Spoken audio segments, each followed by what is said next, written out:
style of beers, traditional stout. Again, once we talked about the brown, introducing those darker malts, those brown malts, really roasted malts. Now we're going to get into the black malt, and that's when you cook that malt until it really becomes black in color. And just like when you cook food, that malt starts to, that grain starts to create these different flavor profiles.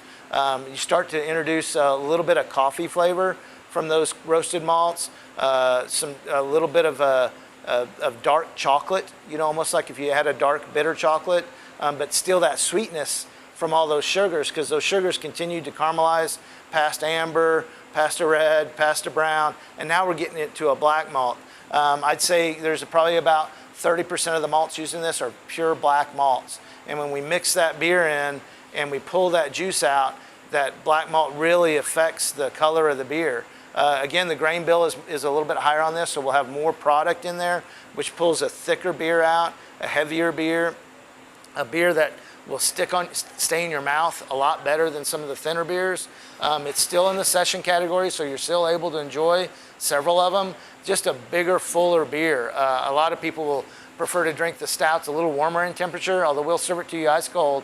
A tradition with some of our regulars is to take it and order two and let one of them get a little warm, you know, come up to room temperature, closer to room temperature, so you can get all those flavors, because there's a lot of complex flavors once you cook that malt. And you have all the different colors of malt in there, and you've introduced this large amount of black malt to get that black color and that coffee flavor and that dark bitter chocolate flavor into the beer. So we've got that, and when you let that beer warm up, that's a little tip I'll tell you, is you let that beer warm up, that's when you start really tasting what the brewer intended for you to taste. Very sweet up front.